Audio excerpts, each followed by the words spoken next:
Hello, hello, hello. This is Tooth Be Told, Dr. Kyle Dumpert. Hi, and this is Dr. Walter Aka. Welcome Uh, back for another episode. yeah, we're back to back right now. And Yeah, it's funny. I was just saying, like, how nice it is. So I'm sitting outside. I got my Eagles jersey on. We may or may not win. More than likely won't win. But I'm feeling good because it's a beautiful day today. It's like in the 60s, 70s, okay. Houston, that's like tropics. Okay, all right. Yeah, it's not humid. I'm not getting hit by, attacked by mosquitoes. It's beautiful, man. Like I We're, can actually use my backyard we're going to talk today. about your city, Philadelphia, here in a little bit. Oh yeah, I want you to, man, because I know you're probably angry about something. Oh, yeah. Every mandate pisses you off even more. it's like, yeah, Kyle, you cannot go shoot random people. How dare you tell me what I do with myself? Every mandate that Kyle does that involves Kyle just pisses him off even more. So this is going to be an episode where we get to hear my complaints. Yes, today is your day, bro. And we're going to talk about what you sent me, the article you sent me about the ADA and the vaccine mandate. Yes. I have some questions that I actually think will be pretty interesting too, because I don't know if it applies to everybody or some people, whatever. But we'll talk about that too. But Kyle, today's your day, man. Welcome to Dr. Aka's chair of complaints. I appreciate you listening to me last week. It's your turn. So something that I've been paying close attention to are the vaccine mandates for employers going across the country, and the biggest thing that I think is affecting dentistry right now is the employees, where we don't have, there's an employee shortage across Right. all of dentistry. Right. There's, I think, 40% of offices are looking for either a hygienist, front desk, or dental assistants. And when you don't have a good staff, let alone a full staff, that affects patient care. It affects everything. Well, So, can I say something real quick, Joe? yeah. It's funny. I actually was in an office, and a temp hygienist who just graduated was in there. So I was talking to her, and she said something that was very interesting to me. She goes, "Well, I could, stay in one office, but one, I get paid more to be a temp, Okay. and I get to make my own hours." Okay. So there's this thing right now going around where everybody feels like they're an entrepreneur of some sort, right? Right. Everybody has a boss Right. with no employees. Everybody's a boss though, right? Right.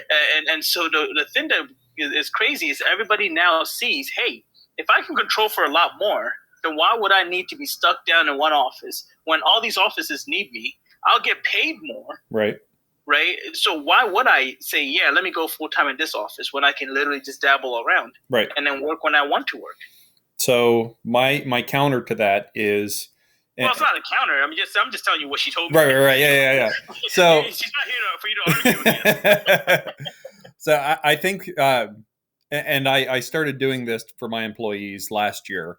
Is at the end of the year, I print off, this is what you're making per hour, but I also include these are the benefits that you're getting. Health insurance, retirement, paid time off. These are the payroll taxes that I'm paying on your behalf, and Right. just list all those benefits out. So the allure of being a temp, there are some drawbacks there, because yes, you do get the higher income, but you're responsible for your own health care. You're responsible for looking into the future and setting up your own retirement plan. You don't have that potential consistency of, you're going to have this job for, however long you want it. It's a temporary job, so you're always going to be moving job to job. So there are some benefits, the higher pay, but there's also some downsides there. And do you think that a lot of these temp assistants, hygienists, even doctors, do you think that they're smart enough to put together like a 1099 or like an LLC or whatever, S corp or whatever, so that they can kind of utilize the benefits of traveling, the benefits of setting up your own retirement? Right? I think the whole process is complicated. I don't know how to do that. I know it is, but that's what I'm saying. Like, do you think they're actually doing that though? I don't think so. So they're missing out on that opportunity. And same thing with the all the people investing in stocks, the meme stocks that they're buying and selling. They're trying to be day traders, and at the end of the year last year, they get this 100-page list of all of their trades, and then they're forced to figure out, okay, shoot, now what do I got to do to report this to the government to tell them how much I made and how much taxes I owed, because I didn't think I had to worry about taxes through all this stuff. Well, and actually, it's funny, Carl. I was listening to NPR, and this is when I know I'm getting old. When I started a sentence with, I was listening to NPR, right? So I'm listening to NPR, and they actually had a lady on there that actually said she got laid off, furloughed last year, right, when the whole COVID situation was happening, and so she turned to day trading, option trading, and so forth, right?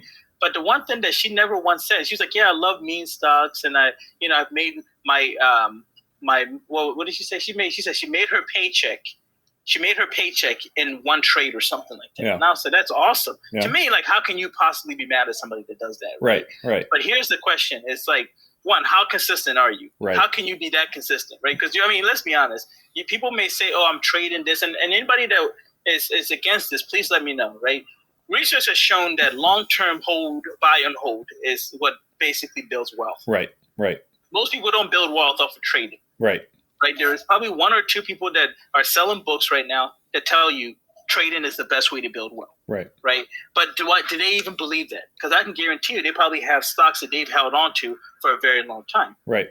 So the question I have is, you trade and you're doing this whole meme stock, and there's nothing wrong with that, by the way. I personally think if you're going to go with the flow, make some money, and get the heck out of there, right? But you're absolutely correct. Sooner or later, you're going to have to file taxes. And that goes for crypto. Yeah. People have made thousands of dollars. Millions. And if you're with Coinbase, if you're with Robinhood, if you're with, Webull, name anything. Right? Yeah. I can make up my own. Zippity doo-dah. They did that. Shibu was a made-up meme, and it's soaring. Right. So if you're with them, they're going to send you a paper that says, hey, this is how much you made. Yep. And the government will go back at least 10 years. And this is what they're trying to do. They're going back at least 10 years to say, how much money have you made in crypto? And we want our money. Yep. The IRS will always get their money. Yep. Absolutely. So that's just a little bit. I don't mind Shibu and Ebu and Dogecoin and all. I don't care about that. I don't care if you were in that the Squid Game coin. Yeah. when it went up and then dropped down to zero. I hope you were in the top and then sold out. If you got a good crystal ball and you can tell when the top is, good for you. I'm not mad about that. I'm not gonna ever be mad about that. But one thing I gotta say is I need you guys to stay around and listen to us more. So do not go to jail. Just pay taxes. We don't have many listeners, so we need whoever's listening to basically pay your taxes so that you don't go to jail. We can't afford to have you in jail. Literally, that would mess up our viewership and listen. So that was quite the rabbit hole. Well, yeah, of course. You always do that. Let's talk about the whole thing with the vaccine mandate. So, because I remember when you said that to me, I was like, "Oh man, I had no clue." Yeah. So the vaccine mandate, what I've been watching is it was directed more at private companies that have more than 100 employees. If you have that, the employees are required to get vaccinated, or if there's some sort of exemption, religious or health reason, then there's weekly testing.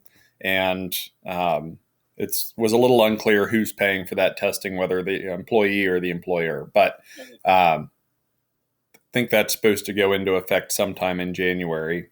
And for the companies that don't listen to it or they ignore it, they can potentially get a pretty hefty fine of, I think it's like $14,000 per occurrence or some very high number. Right. The other caveat is if you're a federal contractor, which if you accept Medicare or Medicaid or any of the federal insurances, my understanding was that makes you a federal contractor and would therefore make a lot of dental offices, part of that vaccine mandate. There was also no matter how many employees you have. Correct.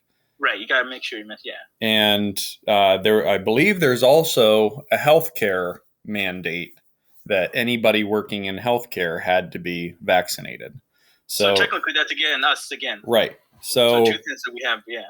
The AGD sends out daily emails on updates, and I just got this email that said USA Today reports on Thursday, the Biden administration unveiled a sweeping new COVID-19 vaccine rule, affects 17 million healthcare workers, requiring them to be fully immunized by January 4th. Contrary to the companion mandate for private businesses, healthcare workers who refuse vaccination won't have the option of getting tested in lieu of immunization.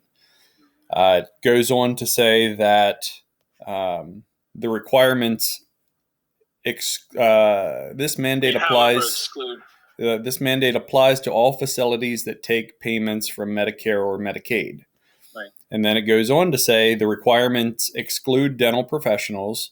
The interim final rule states because Center for CMS, Center for Medicaid or Medical Services or whatever that they fall under, because CMS does not regulate health and safety in physician and dental offices or in non-healthcare settings such as assisted living facilities, those entities may provide alternative places of employment for staff currently working for providers and suppliers subject to this rule who refuse vaccines. So basically, that's saying dentistry is not included.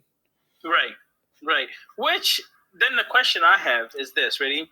So if you're a DSO, right, technically you support the dental office. Right. You have hundreds of employees, but if you're one of the big ones. But it's not all like Heartland. It's not all Heartland. They have their own individual. That's what I'm asking. Yeah. So again, right, Heartland has a dental office that they own, but they also have a division that's supposed to be the supportive section of it, right? Yeah. Does that fall under that, or is that away from there, right? Because Heartland has hundreds, probably thousands of employees that are not dentists or work in the dental office. Right. So does that mean that part of Heartland needs to go and get vaccinated? I don't know. They've got the legal team to figure that out. Us little guys don't. They get paid the big bucks. But that's my question, right? Because and then if you're in a dental office, right, and you do some, take Medicaid or Medicare, like I was saying, like, would that be something that, I mean, like, what if they decided to start regulating, right? Because the only reason why we're not under this is because we aren't regulated, right? So what if they say, no, we're going to start regulating you guys, so then you guys have to stand by some kind of code of conduct or standard for being eligible to take Medicaid or Medicare, right? So the American Dental Association, they're not our regulatory body, but they're kind of our voice in government, right? Right. I'm talking about the what did you say? The CSM? CMS? CMS. Yeah. CMS, yeah. So like, what if they say in order for a dental office to get Medicaid or Medicare, we have to, I don't know, do like a sweep of the office? It could be. Right, because now you're regulated, right? Right. Because right now our regulation falls under OSHA and the Department of Health. That's it. So this brings up Philadelphia in Pennsylvania. in Pennsylvania, I'm glad I'm wearing my Eagles shirt, but go ahead. In Pennsylvania, Philadelphia is the only municipality that has come down and put that vaccine mandate on dental offices inside of Pennsylvania. So if you're a dentist or dental staff inside of Philadelphia, you have to get vaccinated per City of Philadelphia's mandate. Nowhere else in Pennsylvania is this a thing.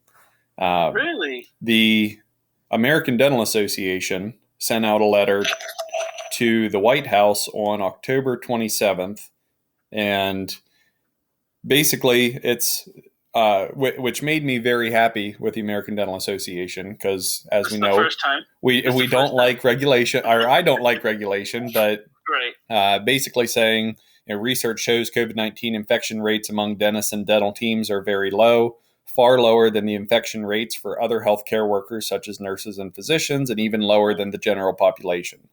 Cumulative COVID-19 infection rate was just 2.6% for dentists and 3.9% for dental hygienists.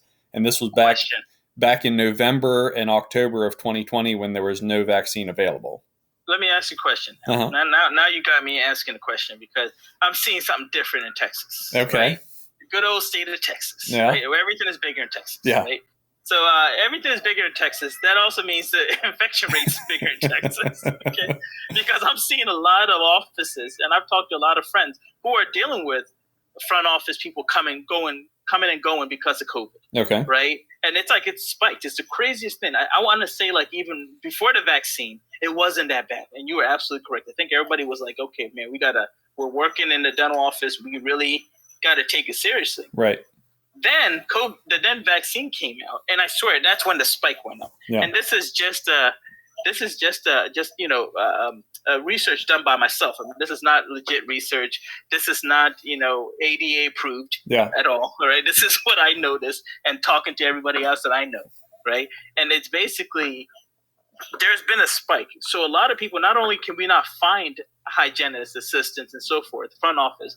Now we're losing people because they're going out for 2 weeks because of them getting COVID. Okay. So that's something that I'm not sure if they're reporting. Now which I doubt it.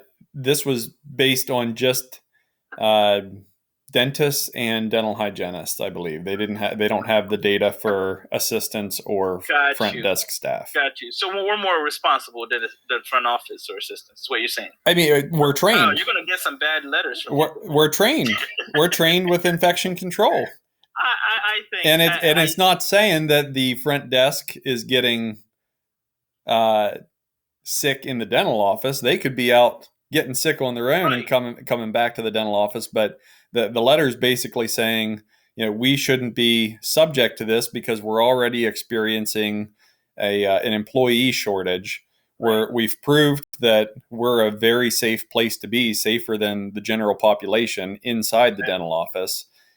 So why are you going to put mandates on us that's going to affect people's ability to get treatment that is needed? And I was very happy to see that the ADA put that out. Well, okay, so by them actually writing a letter, mm-hmm. and again, I'm very critical of the ADA, yeah, because I've yet to find a reason why they exist. But but in all honesty, putting out a letter does what? I can guarantee they have millions of dollars that they could go lobby. I'd rather them say, "Hey, we've been lobbying for this," versus we sent a letter, a very strongly worded letter. Because I could send a very strongly worded letter to Kyle and say, "Kyle, man, you've been acting up lately. Like you need to stop." Well, and Kyle could just throw that in the trash. So it says I skipped some parts, but okay. It starts off by saying, on behalf of our 162,000 members, and we thank you for meeting with us yesterday. So they sent I guess this is a follow-up letter for a meeting that they had, but when I would assume when an organization is coming to lawmakers and saying we represent 162,000 people, that has a little bit more clout than Walter sending a letter to the president. You don't know who I know. You don't know who I know. Right? I'll be like, listen, I need you to go ahead and read this letter out loud. Yeah. But no, I mean that's cool. I personally, I personally think that we need to do more. Yeah. Because I mean, we're just talking. Even myself, looking for. I just got 2 new assistants about a month and a half ago. But looking for assistants was a pain, man. Yeah. I mean, I'm talking about like you a needle in a haystack is not even a word. Yeah. I mean, like competent assistants. Right. Let's preface it by saying that. People that actually care to want to do their job. Right. Because again, their mindset is, well, if I get fired here, I'll just go next door because they need me. So right now it's a supply-demand situation. Or I can go work at demand than supply. I can go work at McDonald's or Chick-fil-A and make $17, $18, $20 an hour. That's right. That's absolutely correct. That's another thing too. Yeah. It's now we're fighting with corporations and entities that we never had to fight for before. Right. Right? If you were a dental hygienist, maybe you went into, teaching, right? Now you're a dental hygienist and you're a day trader. Yeah. Like, we're fighting random people that we never had to fight for employment and employees. And it's just very difficult. Yeah. And I know that I actually would like to know if anybody is listening uh, outside the U.S. I would like to know if this is happening in other countries too. Yeah, absolutely. Australia shut down for God knows how many times. Right. I wonder how they're doing. Yeah. Other countries. England is doing incredible because I watch soccer and I see the stadiums are full. Right. But they also have like 80+% vaccination rate. Right. You see what I mean? So again, like I want to know what it looks like in other countries. And if anybody's listening, please send us an email, realdentist@gmail.com, and just let us know. Like you can come on and tell us how it looks overseas. Because I'm very curious to see if you guys are affected as much as we've been affected. Yep. So on to my next topic. Yeah. This is me complaining about a patient. Uh-oh. So, and Last ones. I want to explain this whole situation to you, and you tell me if I'm being ridiculous or not. More than likely you are, but go. Go ahead. So this is a patient who, before the pandemic, I had done some work on, and she owed a couple $100 balance. She was very close to getting sent to collections because she wouldn't answer, the bills that we sent in the mail. And finally, she got, we were able to get a hold of her, and basically said, "Look, if you're having some problems, I'm willing to do a payment plan for you. We can work this out. Just talk to us if you need help. I'm willing to help." So she pays her bills. Finally, after several months of being on a payment plan, disappears from the practice for about a year. She has some clenching and some grinding problems that I've talked to her about she needs to address, or she's going to break more teeth, be in more pain. So she gets another toothache. She comes back in. I talk to her and say, this tooth is fractured, needs to come out. You're losing your back teeth. We got to plan to get implants in here, or else you're going to start this whole domino effect. She agrees to have the tooth taken out. We do the bone. Oh, so she comes back. Yeah, she came back. Pain is a powerful motivator. She comes back. Her balance had been paid in full at this point. She comes back, go over the treatment plan. Her insurance didn't cover the bone graft, so she gets another balance of $200. Her husband comes in, and it's been 3 or 4 years since he has been in for a cleaning. So, as a periodontist, what is a full mouth debridement? What is the point of a full mouth debridement? Well, a full mouth debridement is just so that you can actually get down to pocket, because there's too much calculus, or something is blocking you from getting true measurements. And you need true measurements in order to know and diagnose. Right. You know what I mean? Like if I have a broken arm and the doctor just looks at it and says, "Yeah, I think it's broken," and they're like, "Well, okay, let's get an X-ray." It's like the X-ray machine's not working, but I think it's broken. Yeah. That's not complete treatment. Right. You got to be able to diagnose properly with every tool that you have. Right. So it's been years since he's got his teeth cleaned. The hygienist does a full mouth debridement, reschedules him 2 weeks later for the exam, and whether it's a prophy at that or a regular cleaning at that point or scaling and root planing, we'll figure out at the exam appointment. Right. He cancels on me last minute. There's some flooding. He's got to pump some basements. Okay, we reschedule him again. He cancels again. Mm-hmm. So at this point, I guess this $200 balance from his wife is still on the account. My staff sends a statement to him, and I get a letter in response. And I'm going to read this letter. Are you sure? Yeah. Okay. I'll censor it so it's HIPAA safe. Radiant Dental. Enclosed is a check for $50 towards the amount owed of $200. I will send $50 payments on November 12th, 10th, December 10th, and January 14th. We would also like to inform you we will be going somewhere else for our dental care. When we have chosen for sure our new practice, we will be requesting all of our records. With our work schedules, especially her husband's, it is not working for us. Plus, the last visit and appointment for her husband was not a complete evaluation. Was not done. Okay. That was the turning point for us. We are also We also do not like how you handled the charges to the insurance. Her husband will be calling on November 25th to check the claim from his last unfinished appointment to make sure it was not turned in as a complete evaluation. Mm. We are being upfront and honest about how we feel and hope you treat your patients better when it comes to scheduling and complete appointments done at one time. Best regards. Please do not call us to try and keep us from changing providers. We will notify you when we need our records. If you do not agree with the $50 payments to be sent on the dates we provided, we will consider the outstanding amount of money owed paid in full.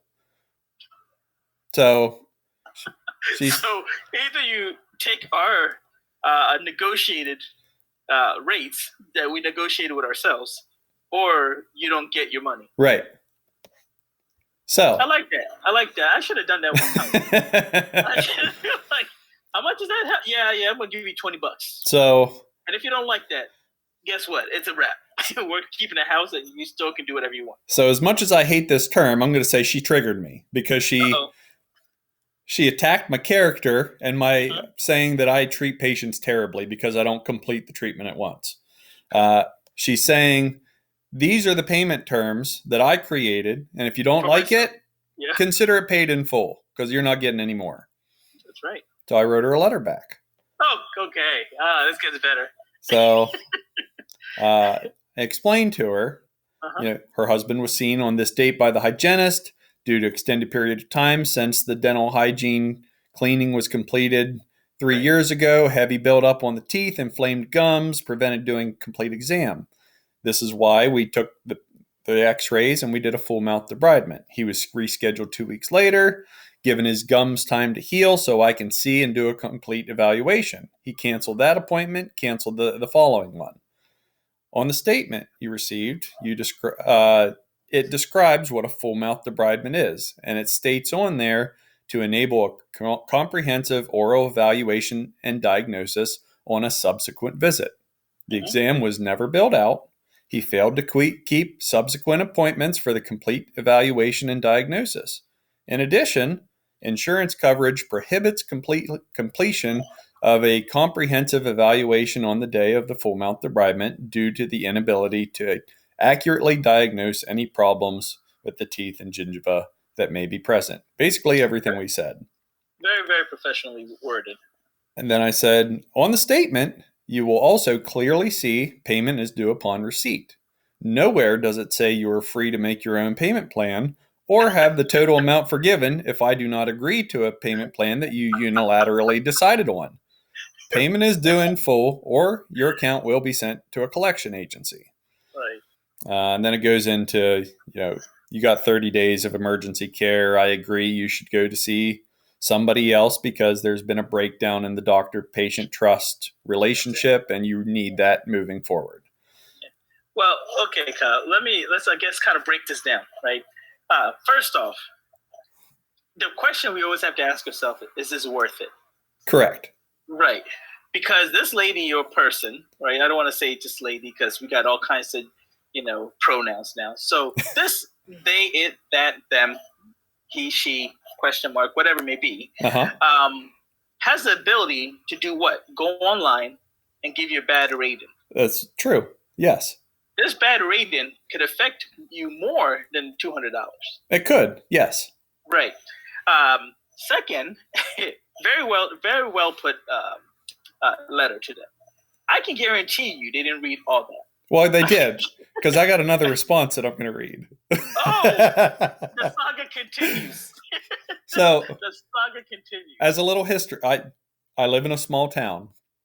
Mm-hmm. This person has known me for a long time. And what made me upset is the sense of entitlement of, I've helped this person out before with payments. If you can't make payments, ask me. I'm more than happy to help you out. Right. I might even forgive the balance. But when you expect that that you deserve payment plan or you deserve to not pay at all after I provided treatment, that's where I feel I need to step in. So, Well, okay, here's a question too before you read. Yeah. How small is this town? And are you going to see them either at church, grocery store, or somewhere and that's the thing. Make it uncomfortable? And that's the thing. Because before I sent this letter out, I reached out to her. I called. I left a message on her husband's phone and her phone. Hey, I got your letter. Let's talk about this. I want to explain why we did what we did. Okay. No response. So you've done your part. I had to send a letter because I figure in my head, I need to explain what was done because I don't want somebody out there saying false information about me. We went there. Dr. Dumpert never saw me. He didn't do the exam. This is why we do what we do. And that's why I wanted it written as a letter form. And I thought it was a pretty well put together letter. I liked it. I will say I thought it was a really good letter. All right. But I'm not sure if it's worth all this energy. But go ahead. So because now the saga is continuing. We receive an email with a subject line of "such a shame." So here it goes. It is such a shame that you are losing patients. As for her husband's appointment, maybe you should think about how you schedule appointments. You stated that her husband canceled 2 appointments. Yes, he did. I will explain why, though, even if it is not any of your business, but here are the reasons why. One was because, pumping flood water, rescuing people from rising flood waters because he's a first responder volunteer firefighter. I think that is more than enough reason and merit to cancel an appointment at last minute. I agree. The other appointment was because of his work. They had an emergency call that he had to go to. He was not going to make it to the appointment. At least he called you. He could have been a no-show. That's written in there. It's written in there. So he's got a good point. It is a shame that you aren't more caring about your patients all around. Apparently, you do take payments because you cash the check I mailed. If you don't need to use scare tactics of sending us to a collection agency. Been there, done that. We are working class and not able to make payments at times because we are robbing Peter to pay Paul. Life happens and we try our best to overcome things and do what is right. You have known me for a long time and know the outstanding balance will be paid. Just because I called you out on how you treat people did not merit a letter in response. I already made it very clear we are going somewhere else. But I guess you have to make it look like it was your idea to make you feel better or for whatever reason. In order to move on and get anything to do with you over with, I will somehow find the funds to mail you a remaining balance check. Let me make myself clear. It is not because of your threat. We just want to be done with you. Now this has become a breakup. It is. And it's become a breakup. And Kyle, I'm not going to lie to you. You guys need therapy. You guys need to counsel and couples therapy. And would be beneficial. And because again, it's not your idea, by the way. It comes down to. Is she leaving with the kids? That's the question I have. No kids. No kids. No kids. Okay. Thank God. That complicates everything. It always does. The kids are not involved in this. Thank you, Jesus. Yeah. But the sense of entitlement that comes out where, yes, he canceled his appointment. At least he called you when I'm telling her, I tried to do the exam. I had him scheduled twice. I understand things come up. Right. He never wanted to reschedule to do the exam, so that's not my fault for not doing an exam when I tried to get him scheduled for. So it's one of those instances where it's best that we do part ways. It shouldn't be under these conditions because she apparently has a lot going on where she was looking to blame somebody. But no, you're absolutely right. It's a small town. I'm going to run into her at some point. She was at my uncle's funeral. Yeah. So, I hate to see any kind of relationship end in that kind of way because I do want, I do care about people. I care about the work I do. But here's a question. It's a small town. That means that probably most of the dentists in this town, correct? Yes. More than likely, the dental office is going to reach out to you and say, "Hey, why did so and so leave your practice?" No, they'll send a records request, and I will send all of her records as Right, she requests, which these right, letters are now part of her records. right. And I understand that part, but there's always a person to person discussion, right? If I send the records for a patient that I did surgery on, Okay. sometimes the doctor will call me, be like, "Oh, how did they go?" Da da da. Right? Small talk. Okay. Do you think the doctor is going to call you, contact you, and say, "Hey, Kyle, man, what's going on with Mrs. Smith?" No. Right? No. Oh, you don't think this is going to happen? No, we don't Okay, do because that. then the question is, are you obligated, or do you have this discussion like, "Oh, this is what she did to me, and this, and then put your own personal vibe or feelings into this?" Because then you're kind of toting the line of unprofessionalism. Sure. Which I think there is a little bit of, if I'm referring a patient to, the periodontist, the oral Right. surgeon, the endodontist, and I feel that um, as the referring dentist, Mm-hmm. if there's something I should warn that specialist about, Okay. I think that if there's somebody that comes to my office that is always having problems paying their bills, always complaining about something, and that person needs perio treatment, and I send them to you, would you appreciate a phone call from me saying, "Look, this is the kind of history this person has had from Right. me"?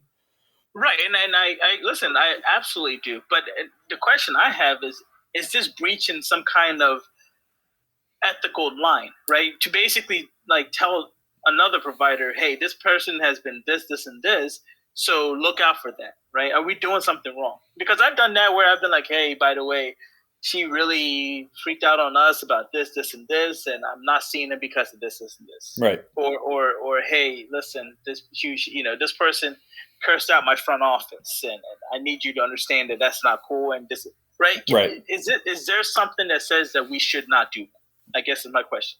I think when we're putting our own personal bias in there, Right. um, like I said, whenever her When it's not future, factual. right, when her future dental office reaches out to me with a signed records release form, these letters are now part of her records, Right. and I don't think there's any personal bias as far as sending the letters, because it's all written down, the interaction that happened, True. and the future office can decide where they want to go from there. Okay. And then here's a question. I mean, I know this answer, but here's a question for you, right? Can that future office say, "Nope, we don't want to see you"? Absolutely. And if that's the case, are you still entitled, or are you still beholden to see this patient for emergencies? For 30 days, yes. So there's Okay. no patient abandonment. That's it. Yep, we have to offer somebody 30 days written notice that they need to find somewhere else to go. Got you. Here's another scenario. I'm sorry. Are you done? Are you Yeah, done? that I didn't respond at that point. I felt it best to end communication. Fair. You took the high road after the second, third try. Got it. That's basically what you just said. I took the high road after I got at her for a moment. Got you. After I hit her in the ribs, I said, "You know what? I'm done. I'm done. Good job, Kyle. You're a bigger man." But here's the scenario too. Ready? And I'm not sure if we talk about this enough. Let's just say that you do a procedure on a patient, right? And we'll implant. Right, this has happened multiple times. This has happened to me before. I've done an implant, and let's just say the implant fails on the patient, right? And the failure, and you're like, "Hey, this implant fails." You sign all the consent. The consent tells you there's a chance for failure. We know this, right? And then the patient's like, "Oh, well, I'm going to go to somebody else." Okay. And for me, what I do is I'm like, "Okay, cool. The implant failed within a certain amount of time. Here's your money back. Okay. I didn't do what I was supposed to do. Here's your money back." Right? And this is within a certain amount of time. It can't be like 2, 3. It can't be like 4 years from now. No. Right. It's like within a certain span. Like you didn't get a crown under or nothing. It failed. Okay, cool. Here's your money back. Yep. Okay. Are you obligated then to, when the patient goes to another provider, to then pay for whatever treatment that the other provider provides the patient over what you gave the patient back. So let's just say you gave the patient back $1,000, Right. but their treatment at the other providers is going to be $2,000. Are you obligated to then pay that additional? For you as the specialist, no. Just anybody in general. I mean, anybody in general. This is something we deal with all the time. Yeah. Right? And I kind of wanted to bring it up that way. Like, you actually reminded me to just kind of talk about these things. I think if I'm the general dentist and, I get in there to do, let's say I decide I want to do an immediate implant on one of the front teeth, on a tooth that has an infection. I cut it open. I don't do a good job cleaning it out or grafting at the time of immediate placement. There's higher risk. The implant fails because either my skills weren't good enough, I made a mistake, or it could be something the patient did. Right. I think uncontrolled diabetes, smoker, right. all that increases your failure rate. Right. I think, if I give that patient their money back, everything that they paid me, Mm-hmm. I think that should be it, unless something that I did with negligence caused more work to be done. Right. And so the question is, what is negligent, right? Right. And does your consent form negate you from negligence, if that makes any sense, right? Yeah. If you say on your consent form, hey, there's a chance for failure, then you not doing the proper, or you're not placing the implant or placing the implant in an infected area and it fails, is that negligent? Because you should have known not to do that. Right. Right. So that's the question I have. Do you base it off of, there research that shows that if you do a really good degranulation and you really clean out that socket well, the success rate is pretty much equivalent to a clean socket. Right. Right. Or can you say, well, you knew that there was going to be a failure rate. Right. And you just happen to fall in that failure rate. Does that make sense? Yes. And I know we're not lawyers, and that might be something that we might need to find somebody who is a dental lawyer to come and explain these things.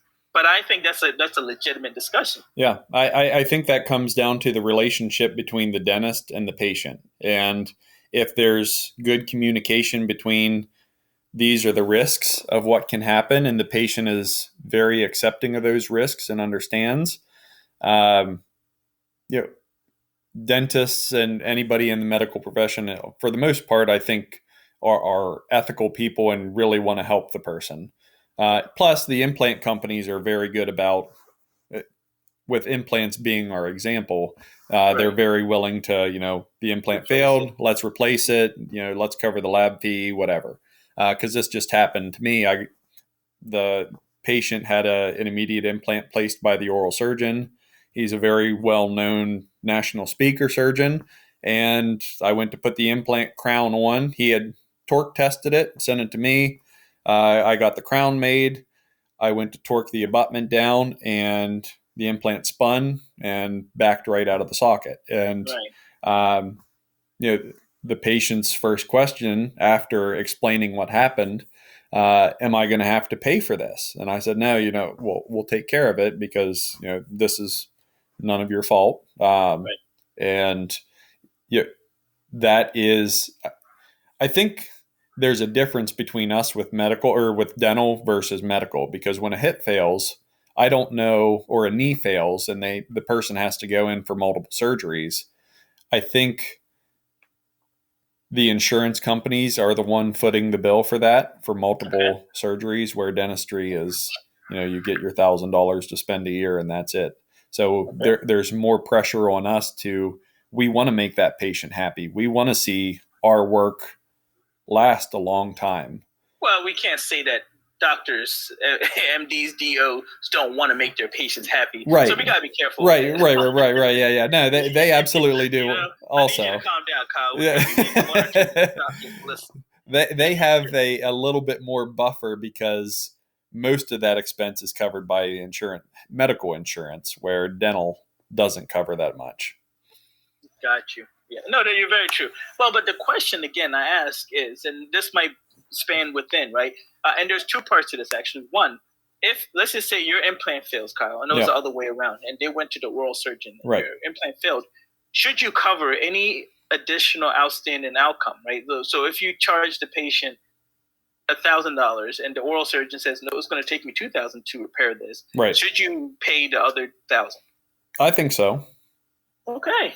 I think so. Or if that surgeon calls me and out of some uh, professional courtesy decides, like, I normally charge 2,000 for this. This doesn't happen all the time with your patients. I know you refer a lot to me. Could you cover my expenses doing this? Yes, absolutely. Whatever it takes to make this patient happy. Because if that patient leaves and it costs them several $1,000s more, it could turn into a complaint to the board, and then it's up to the dental board to decide who's right and who's wrong, and you don't want to do that. Right. And okay, so the question is then, okay, well, it's not fun. Let's just start off by saying it's not fun to have to send in all the records and everything like that.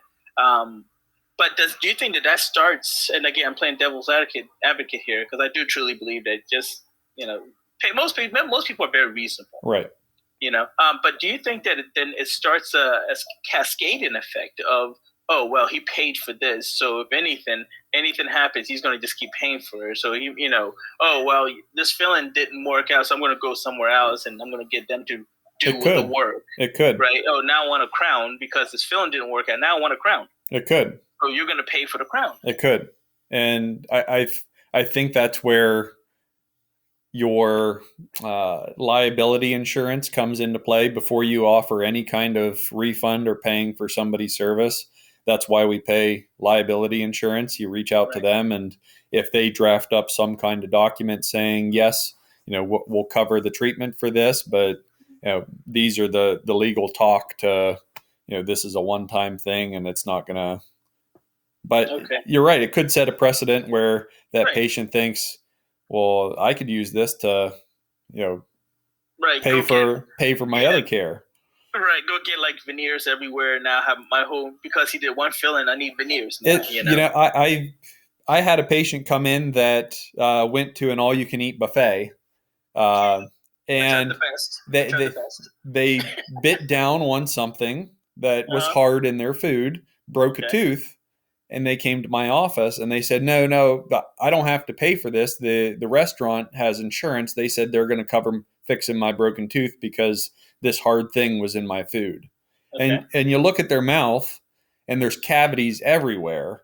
And you think to yourself, this isn't the restaurant's fault. This is because you had a giant cavity in your tooth and it's hollowed out. So there are people that, game the system. That's it. And it's never anybody else's fault but everybody else's fault. Right. It's not my fault, it's everybody else's fault. Right. How can I point fingers at myself? Victim mentality. Yep. And so that's a discussion, to me, I think that you just have to kind of toe the line. Yeah. Right. Do whatever you possibly can to fix or remedy the situation. Right. To me, part of me would talk directly to the provider more than I would the patient. Right. I'd be like, hey, what's going on? What can I do? Right? Right. But a part of me doesn't also want to get into the notion of, oh, let me go ahead and keep paying for other people's stuff. Right. Like, because there's so many factors when it comes to surgery, when it comes to procedures that we do. Right. Why things could fail. Right. That same patient could have went to, like you said, the all-you-can-eat buffet, crunched out on a restoration that you did. Yeah. Now they need an implant. And they're like, well, you need to pay for my implant. Right. Yep. When do you when do you stop and say, this has nothing to do with me. This is not my fault. And that's, I think that comes to, again, the relationship with your patients and recognizing red flags. And if you sense there's any kind of problem that a patient is going to give you, then at that point, cut ties with the patient, dismiss them from your practice. Because no amount of money or procedure is going to be worth dealing with the complications of a patient that has too high of expectations or won't take accountability for anything that they do. Okay. I agree. I do think that these are discussions that we need to have, and I want to hear from any listeners about basically if you've had to deal with this, how did you resolve it? I want to know if other people are going through the same thing, right? Because any of these topics that we talk about now, it's stuff that, like as Kyle so eloquently showed in his letter, we deal with stuff all the time. Right. And so why not just talk about it, of course, with OSHA and HIPAA recognition in there so that we don't call anybody out, right? Yep. Again, we don't do this out of malice or anger or anything. Kyle might be angry right now, but most of the time we're not doing this out of anger or malice or anything. We're just basically saying, hey, this is our story. And what can we learn from it? How can we be better for it?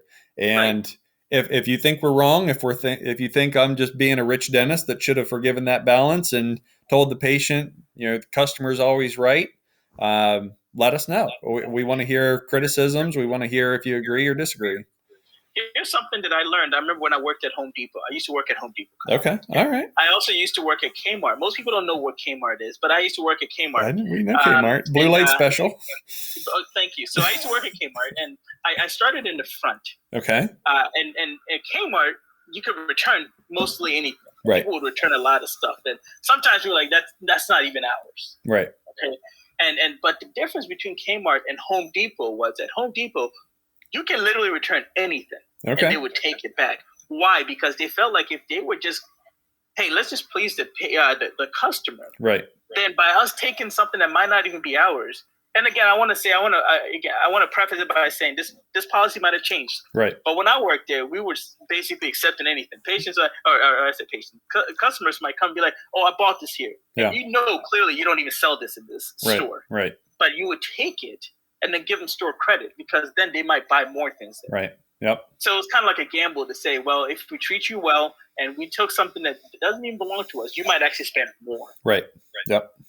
So this might be a situation where you're like, okay, I'm going to eat the cost because maybe this person might need, $20,000 worth of treatment. I doubt it based on the $550 situation. Right. But, that might be something. Right. So again, it's a balancing act. I agree. But we're not also a multi-billion-dollar company that can take that loss to be okay. Most of these companies, I think, write off like millions upon millions of dollars worth of theft and everything else. If somebody steals $5 from me, I'm angry. Yeah, absolutely. Yep. I'm angry. So you got to understand, small business versus large corporations. Yeah. So, and you don't want to have that reputation if you just complain about the price and they'll forgive it. That's it. Well, let's end it here, Kyle. Yep. I think we did well. I hope you feel better. I do. I feel much better. And I'm looking forward to see if anybody responds and gives us their opinion. Well, you basically were a cyberbully, but that's another story. This poor lady, she's probably like someone's grandmother, and you're having a verbal written email spat with her when she could probably barely even write the email. That probably took all the effort for her to just write the email, And you're like, listen there, lady, listen, Mr. Smith, okay? But no, let's just end it here. I really want to hear from other people. I want to get other people involved in this conversation. I want dentists to basically tell us their stories. Absolutely. I think it'd be fun to kind of hear other people's stories so that we don't feel like we're going in this on our own. Absolutely. And we don't sound like two grumpy men just kind of complaining all the time, Yeah, man, I'm very excited to just. I actually, what I want to do? I want to bring somebody who is an avid investor, like a dentist that's changed their life and is an investor. Yeah. Or a dentist that now does, I don't know, house, what's it called? Syndications. Okay. That'd be cool. Yeah. Right? So that we can find out other ways to make money, man. I want to do this because I want to, not because I have to. Right. Yeah. So we need it. We're going to go out there. If anybody's listening or knows anybody who's like a dental syndicator for houses or, a dental investor, like I would love them to come on. So Walter's trying to find his way out of dentistry. Damn right. I'm tired, Kyle. My back hurts. But no, man. Like honestly, I think we should talk about whatever makes us successful in so many different ways. And then we have a buddy of mine coming on to talk about basically how to market in the cheapest way possible. Yep. Because we're paying thousands of dollars to these consulting companies, and you may not be getting the ROI that you want. Right. So let's just figure a way to utilize the internet to our benefit, right? Yep. I'm not saying that all of a sudden Kyle is going to be a Instagram, influencer. No, we know But that's not happening. he might be. I mean, he starts surfing. All of a sudden, he's a surfing dentist. We don't know, Kyle. And if you do that, I'm taking my cut. But again, I think we need to find different ways to save money, make money, and just live a healthy, happy, mindful life. And we're going to have somebody come and talk to us about mindfulness. Yep. We tried that the first time. Audio issues. Again, we're not a rich podcast, so it's just us two sitting here. You know what I mean? But yeah, no producers. Yeah. But we definitely appreciate people listening. I think without our very small very small cult-like listeners, we wouldn't be here. We wouldn't be doing this. We probably would have been done years ago. Yeah. Let's be honest. We'd be like, okay, no one's listening. Let's just stop this. It's sad now. Even my mom doesn't listen. Even my mother doesn't listen. So, Send us an email, realdentist@gmail.com. Find us on YouTube. @gmail.com. Yeah, and then find us on YouTube. We want to basically get feedback. We want to know what people think. Yep, absolutely. Yeah. Well, you have a good rest of your day, Walter. Yes, sir. Enjoy. Go Eagles. Bye, everybody. See ya.